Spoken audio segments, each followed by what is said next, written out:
I was hired to plan a private meal for Oprah Winfrey, just her and a few guests. But when the first course was served, I realized none of the names on the guest list were alive. Before the car, before the fork, before the silence, there was a screen. And on that screen was an email with a subject line that felt like a prank. Dinner invitation. Ms. Winfrey requests you personally. It came at a moment when I hadn't spoken out loud in 2 days. The fridge had nothing but a takeout soy sauce packet and a half-drunk can of La Croix. I hadn't had a job in months. I hadn't had momentum in years. I was 37, producing funeral highlight reels and nonprofit B-roll for exposure, and slowly realizing that everyone who once replied to my messages had quietly stepped over my digital grave. So when that message landed in my inbox, I didn't believe it was for me, but it had my full name.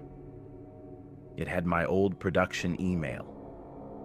It referenced a documentary short I'd made about children in the foster system, something I'd buried in Vimeo 3 years back and hadn't dared revisit. I'd almost forgotten that I even made it. The sender was verified. Melanie D. I remembered her. Barely. She'd approached me after a screening once, complimented the honesty in my storytelling, and disappeared before I could ask what she did for a living. Apparently, she worked for Oprah. The email was polite but vague. Ms. Winfrey had viewed the documentary. She was moved. She wanted to invite me to a private dinner. Not a meeting, not a round table, a dinner. At her estate, one-on-one, no press, no cameras, just her. I should have seen the strangeness in that phrasing. But instead, all I saw was oxygen. I saw my rent getting paid. I saw someone remembering my name. The email said the NDA was optional. That should have been my first clue. The ones that don't need to bind you legally. They're not worried you'll speak. They're counting on the fact that you won't be believed if you do. Still, I signed it. I'd have signed anything. The next day, the black SUV arrived. It didn't honk. The driver didn't text. It just appeared, quiet and smooth like it had been waiting just out of frame. The driver wore white gloves and didn't ask for my name. Just nodded, opened the door, and waited for me to obey. We drove north on the 101, past the smog-choked towers, past the decaying strip malls, past the forgotten exits. The deeper we went, the more the city seemed to give up its grip. LA disappeared behind us, as if it had never been real. When we turned off the freeway and into the hills, something in the world shifted. The light changed. It grew warmer but didn't brighten. The air thickened, not with heat, but with weight. The sun still shone, but everything felt like it had been placed under a dome of soundproof glass. The trees lining the road were too perfect, not just trimmed, but posed, like they had been told exactly how to stand and when not to move. Even the grass had posture. The colors were so vivid they felt false, like a photo edited too far. But there was no filter. This was how the estate wanted to be seen. The road coiled around a manicured landscape that never revealed the house until we were nearly on top of it. It didn't rise from the hill. It emerged. Soft stucco, flowering vines, and arched windows that looked out over nothing. Because nothing was allowed to look back in. There was no gate buzzer, no security booth, no barking dog. The car simply slowed, and the gate opened like it knew who I was. The girl who greeted me was young, 16 maybe. Gray uniform, pale, not hostile, not friendly. just present. She didn't say hello. She didn't need to. She stepped aside and motioned me in, and I followed. Inside was more silent than outside, but it wasn't the kind of silence you enjoy. It was curated, intentional. There were no humming appliances, no distant clocks ticking, no floor creak, no echo. Even my own footsteps felt suspicious, muffled by some invisible layer of expectation. The hallway was long and lined with photographs. Not glamorous headshots, not awards, just portraits. People I didn't recognize, but somehow felt like I should. A woman sitting in a chair in a white robe. A man standing at a podium that didn't seem to exist. Children, their faces vacant, hands open as if waiting to be fed something invisible. I should have turned back then. I know that now. But at the time, it just felt like wealth, like power, like mystery designed to impress. She led me to a sunroom. The room looked like a set from a lifestyle magazine. Golden light poured in through ceiling-length windows. It was silent, but not dead. It felt held, like someone was pressing pause on the outside world just to see what I would do. There was only one chair, one glass of water with a single lemon slice sweating lightly, a small picture frame with nothing inside it, just a faint outline, like a photo had once lived there but faded out of existence. I sat. At first, I tried to prepare, ran through my mental checklist of talking points, thank her for the opportunity, mention my interest in telling meaningful stories, smile and nod, be humble but not desperate, be authentic but not too raw. But all of that fell away within minutes, because nothing changed. The light didn't shift, the temperature didn't fluctuate, the silence didn't soften. It was like being watched by the room itself. And then, without warning, she was there. Oprah. No grand entrance, no music, no applause.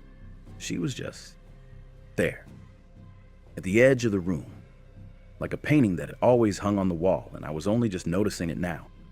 She wore soft gray, no makeup, no earrings, just a presence, a pressure in the air. And when she spoke, it wasn't with the voice I'd heard on television. It was slower, lower. It landed in the chest, not in the ears. "Thank you for coming," she said. And something about the way she said it made it clear that I hadn't been invited. I'd been summoned. She didn't sit down right away. She walked slowly around the sunroom, fingers brushing the edge of the walls, as if reminding herself where the boundaries were. She asked me to follow her, not with words, just a gesture. We moved through the house in silence. I saw no staff, no cameras, no hallway clutter, just seamless hallways and doors that seemed to open just a second before she reached them. Eventually, we arrived at a smaller dining space. No guests, no servers, just a table for two. That's where the questions started. She asked me about my childhood, not in a generic way. She asked what the floor felt like when I tiptoed to the fridge after bedtime, what color the sky turned right before my dad came home angry, what my mom sang when she thought no one could hear.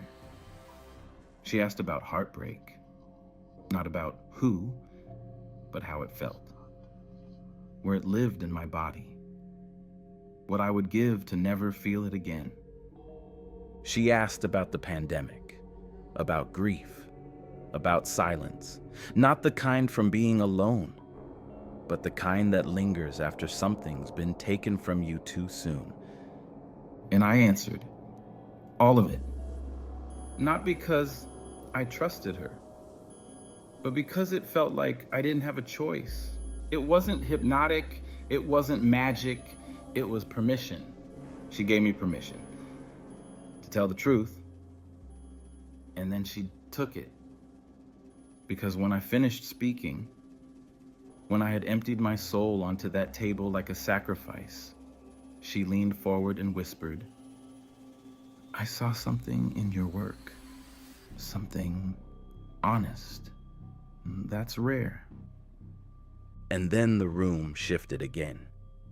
The walls seemed to pull back. The floor grew colder. The shadows behind her got darker. And she asked, "What would you do if I gave you a voice?" I didn't answer her right away. How could I? I was still trying to breathe. "What would you do if I gave you a voice?" she'd asked. So softly, so calmly. Yet the weight of the question sat on my chest like a stone. Before I could even stammer out something safe and diplomatic, she stood.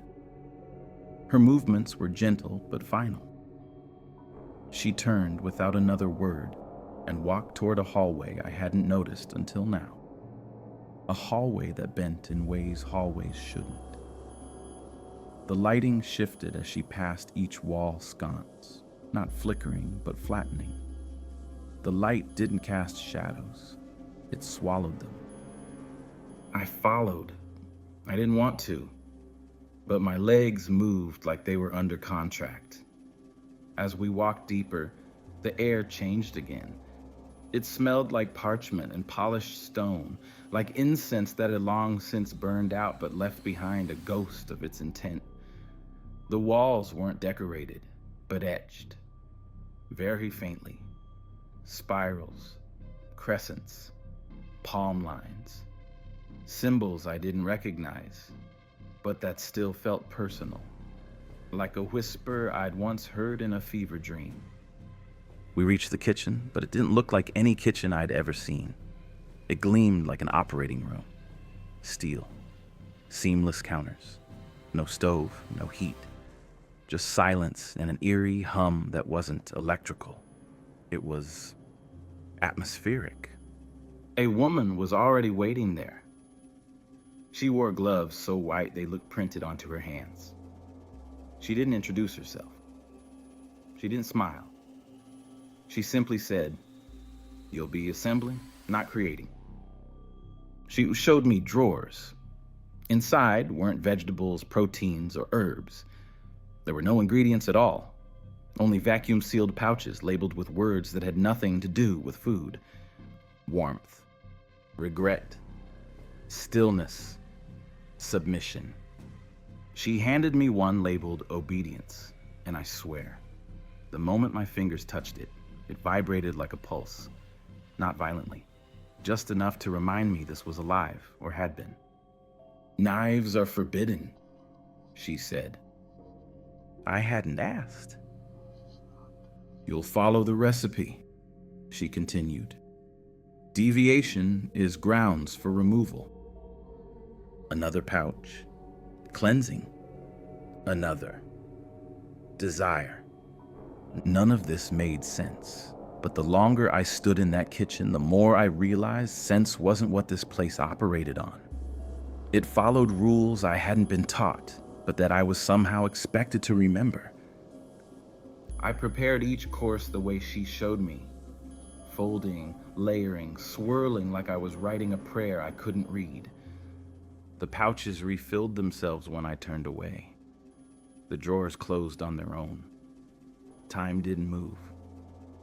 Then came the final pouch. No label, just a spiral. Not printed, pressed, like a seal, like a warning. The assistant appeared again, her voice even flatter than before. "Tonight's meal is for her guests. She will enter last." She left a menu on the counter written by hand. No ingredients, just sensations. Purity foam, memory reduction soup, mirror dish. And beneath that, one final course, to be determined. Below that, in red ink, do not serve taste. Serve surrender. I didn't know what it meant, but I knew I wasn't here to understand. I was here to comply. I carried each dish out into the dining room. There were no chairs, just cushions placed in a spiral, every seat facing a suspended mirror that hung like a halo from the ceiling. The guests arrived without announcement. No limos, no laughter, no heels on marble, just silence. They were all dressed in white. No shoes, no jewelry. They sat slowly, each folding their legs beneath them and raising their palms like worshipers. I served purity foam first. It fizzed as it landed. One woman burst into tears. A man pressed his lips together until they bled. Memory reduction soup came next. A boy, no older than 20, dipped his fingers into the bowl and smeared them across his forehead like ashes on Ash Wednesday. Then came the mirror dish. It didn't reflect the room. It shimmered dark and thick, like the surface of a lake you dreamed about drowning in. It smelled like childhood guilt and burnt birthday candles. The room went still. And then she entered. Oprah didn't walk in. She floated, or at least it felt that way. She didn't make sound, didn't blink. She wore white, not a dress, not a gown, something softer. A robe that moved like fog. No one looked at her directly. Their heads dropped. Some wept. Some whispered. She didn't acknowledge them. She only looked at me. I approached with the final plate, unsure of where to place it. That's when I looked up and realized the mirrors weren't reflecting them. They were reflecting me. In every mirror, I saw myself in their place, crying, smiling, sobbing, chewing. In the center mirror, I held a spoon. Something was feeding me. I dropped the plate. It didn't break. It didn't make a sound. The assistant appeared beside me instantly and lifted it back into my hands. "Present it," she said, with stillness. And then came the meat. Back in the kitchen, everything had changed. The spiral on the floor had grown. It stretched now from the pantry to the prep table. A new pouch had appeared. This one was labeled by hand. Completion. The handwriting was almost beautiful, like someone wrote it in prayer. I reached for it, and then the wall moved. A panel I hadn't noticed slid open silently. 3 men stepped through. Black suits, crisp white gloves, each carrying a covered tray. They placed them in front of me, lifted the lids. Meat, raw, deep red, but wrong. Not pork, not lamb, not anything I recognized. The cuts were too clean, the muscle too symmetrical. One of the pieces twitched, just once. They left behind tools, bone-handled slicers, surgical scissors, a polished silver bowl marked, "Finish with reverence." Then they turned and disappeared through the wall again. I followed, and I found it. The other kitchen. Older, cracked, bloodied, real. Hooks hung from the ceiling. Cleavers embedded in walls. smears of dried fluids, smells I will never forget. And in the freezer, a leg, still wearing a child's sock. I stumbled back into the main kitchen, shaking. She was waiting at my station. Oprah, holding the finished dish, perfectly cooked, seared, seasoned, like I had prepared it with love. "You don't have to cook it," she said gently. "You just have to taste." She stepped closer. "I like when they choose me." Her voice was soft, but beneath it, something else vibrated, a frequency too low to hear, but too loud to ignore. And then I saw it. The glove, white, pristine, resting on her shoulder. No hand attached. Just the glove, floating. And it moved. It pushed the fork an inch closer to me. "You choose me," she said, "by doing one thing. Eat." I reached and stopped. My mother's voice rang in my head. "Don't ever take food from someone who smiles too long." I dropped the fork. Oprah didn't flinch. The glove retreated, slowly, calmly, as if it wasn't angry, just waiting. "You won't be invited again," she said softly. And that was it. No rage, no punishment, just an ending. I left the house without packing, without changing. The air outside was cold, but real. At the gate, someone waited. Diddy, black robe, white cuffs. He smiled. "Have a good night, chef." He stepped aside and let me pass. The SUV unlocked itself. The same driver took me home. The flight was silent. The seat, the same. The ginger ale untouched. I tried to cook again after that. Just rice, just lemon. But it tasted metallic.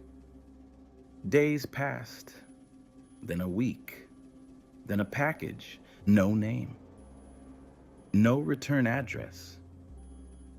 Inside, a Polaroid.